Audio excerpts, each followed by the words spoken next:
بسم اللہ الرحمن الرحیم۔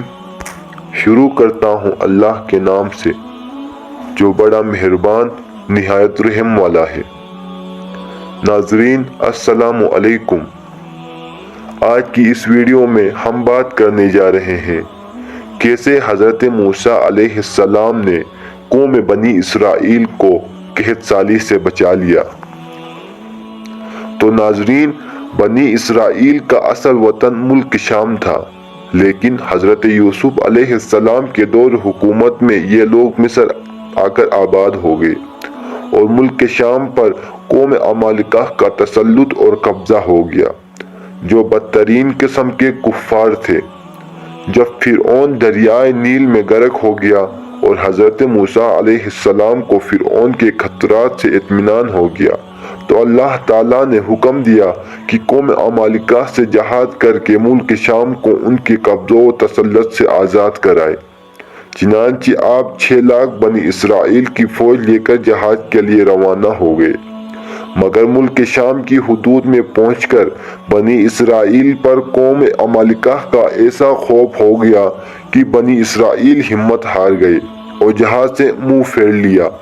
اس نافرمانی پر اللہ تعالیٰ نے بنی اسرائیل کو یہ سزا دی کہ یہ لوگ 40 برس تک میدان طیہ میں بھٹکتے اور گھومتے پھرے اور اس میدان سے باہر نہ نکل سکے۔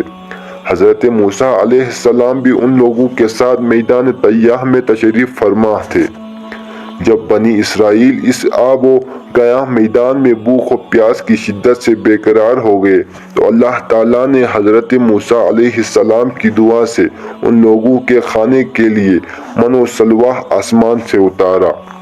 من شہد کی طرح ایک حلوہ تھا اور سلوہ بنی ہوئی بٹیریں تھی۔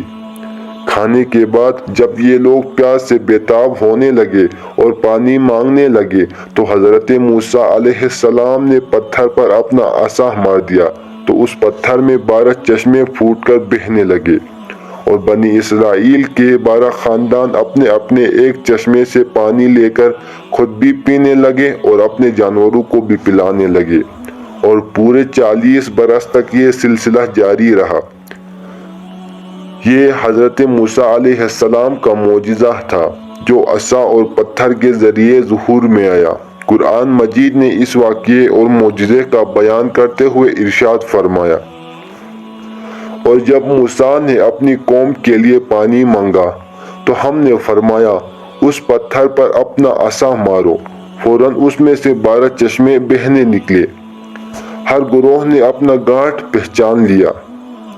تو ناظرین، ویڈیو پسند آئی ہے تو لائک کرنا مت بھولیں، اور اسی طرح کی مزید انفارمیٹیو ویڈیوز کو سننے کے لیے دیکھنے کے لیے ہمارے چینل کو سبسکرائب کریں۔